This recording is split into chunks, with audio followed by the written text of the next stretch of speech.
부동산 경기가 좋지 않은 상황에서도 부산 대장 아파트 재건축에 대한 문의가 좀 있네요. 대우 마리나 아파트 재건축과 남천 삼익비치 아파트 재건축을 비교해 볼게요. 먼저 부산 대표 부천으로 뽑히는 대우 마리나는 1차, 2차 단지가 재건축을 할 예정이고 현재 1164세대 아파트예요. 아직 진행 중으로 정확하게 패스가 되진 않았지만 재건축할 시에는 34평 단일평수 기준으로 했을 때 55층 높이로 10개 동인 2200세대가 들어선다고 합니다. 두산 위브 제니스와 마린시티랑 나란히 위치해 있어 바다뷰 아파트라 할 수 있겠습니다. 남천 삼익비치처럼 코앞에 바다뷰는 아니지만 대신 마리아나는 부산을 대표하는 부촌 아파트로 뽑히는 장점이 있어요. 반면 남천 삼익비치는 33개 동 3060세대 규모로 재건축 시 지상 25층에서 60층 높이로 꽤 높죠. 12개 동 3325세대가 들어설 예정이에요. 규모만 봤을 때는 남천 삼익비치가 세대수가 많다는 걸 쉽게 알 수 있어요. 위치는 바닷가 코앞에 보이는 훤히 보이는 자리로 준공이 되면 바다뷰를 좋아하는 한국 사람에게는 충분한 매력이 있다고 할 수 있습니다. 사실 잠깐 여행하는 경우라면 호텔처럼 무조건 바다 뷰가 좋겠지만은 맨날 거주하는 주택은 바다뷰는 바로 앞보다는 한 블록 뒤로 떨어진 게 좋다고 얘기하더라고요. 누가 얘기하냐고요? 사신 분들이 또 거주하신 분들이 한결같이 얘기를 하네요. 남천 삼익비치 용적률은 대우 마리나보다 많이 적어요. 분담금이 허벌나게 많이 나온다는 단점이 있어요. 재건축 아파트에 투자하려면 분담금은 무조건 잘 따져봐야 한다는 점 꼭 기억하세요. 남천 삼익비치 아파트 아쉬운 점은 현재 조합장과 대의원이 뇌물수수 혐의로 인해서 수사 중이라는 기사가 있는데 이러한 잡음은 재건축 사업에 있어 아주 악영향을 주는 악재입니다. 이 부분은 조금 이따가 다시 한번 얘기해 드릴게요. 대우 마리나 역시 아파트 재건축 상가 사이에서 적지 않은 잡음이 있었지만 지금은 아파트 준비위원장과 상가 대표와 합의해서 부산 최초로 독립정상제로 시행하는 아파트가 될 거라는 기사가 보이네요. 문제는 상가가 아니에요. 독립정상제로 가면은 상가는 지들끼리 아파트 재건축에 따라가기만 하면 돼요. 아파트 재건축의 문제는 기득권이 있는 세력은 무조건 조합으로 가져갈 거예요. 반면에 투명하게 재건축을 하고 싶은 사람들은 신탁수행을 원하는 게 당연해요. 이 문제는 재건축에 있어 아주 중요한 문제니까 제가 영상을 따로 올릴게요. 아무튼 외부에서 보는 전문가들 역시 독립정상제로 간다면 상가랑 아파트는 따로 국밥이라서 분쟁 없이 아파트 재건축이 가능하다는 의견에서 대부분 동의합니다. 사실 재건축 아파트는 분쟁이나 소송 때문에 사업이 지체되는 거지 분쟁이 줄어들면 그만큼 재건축 사업은 빨리 진행하는 거죠. 여기서 독립정상제를 정확하게 이해시켜 드릴게요. 이건 대우 마리나나 남천 삼익비치가 아니더라도 모든 재건축 아파트에 해당되는 얘기니까 재건축에 투자할 사람은 알고 있어야 될 부분이에요.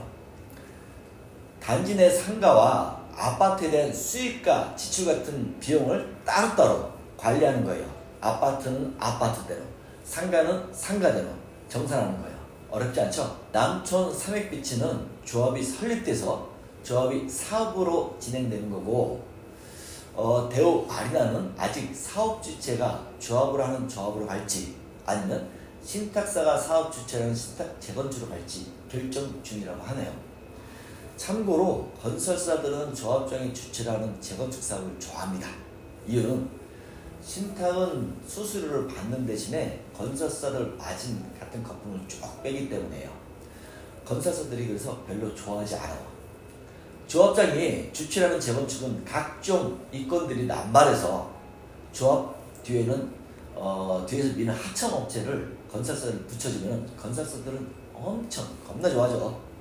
서로가 좋은 게 좋은 거니까요. 조합 설립에서 조합장이 힘을 갖는 방식은 과거서부터 조합장 비리와 시공사 결탁으로 문제들이 끊이지 않아 많이들 깜빵이 가잖아요. 이 때문에 남천 삼익빛이 재건축 조합장도 뇌물수수로 수사를 받고 있는 거고요.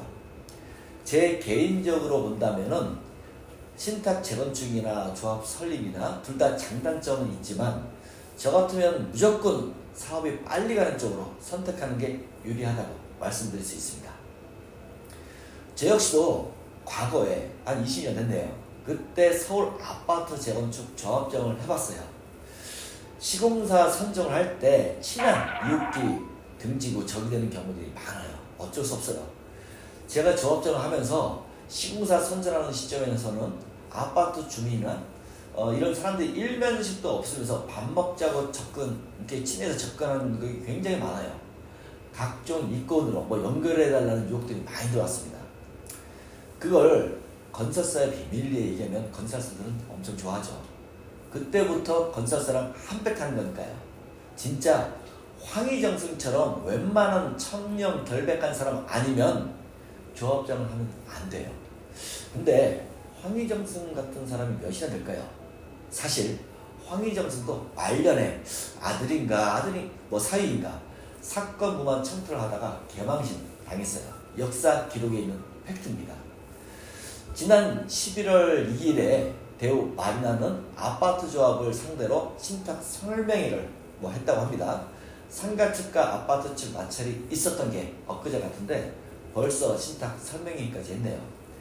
남천 삼익빛은 사업을 먼저 시작했음에도 조합원끼리 각종 분쟁과 조합장 뇌물수수 이런 문제로 시간이 지체된 건 아쉽네요. 대부분이 조합장이 한 번 되면 대부분 그 자리를 죽어라 하고 잘 내려오지 않거든요.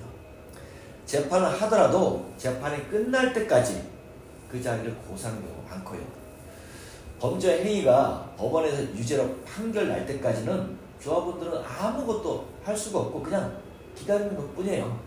일례로 박정희 대통령 때 지어진 오컬 호텔 옆에 있는 오컬 아파트가 그랬어요. 오컬 아파트는 골 때리게 조합장이 2명이나 돼서 도장도 안 주고 통장도 안 주고 서로가 진짜 자기가 조합장이라며 소송하고 재판까지 가서 마무리가 된 케이스죠. 해운대 대우 마리나 재건축 아파트, 남천 삼익빛 재건축 아파트 둘 다 부산에서는 핫한 아파트라는 것은 서울 웬만한 사람도 다 압니다. 중요한 건 재건축 사업 진행입니다.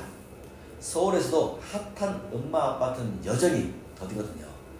조합으로 가서 비리가 터지든 신탁을 와서 신탁 수수료를 내든 어차피 비용은 나갑니다. 상황에 따라 다르겠지만 조합원들 입장에서는 재건축 사업이 빨리 되는 것이 조합원들에게 유리하지 않나 말씀드리면서 오늘 영상 마칠게요.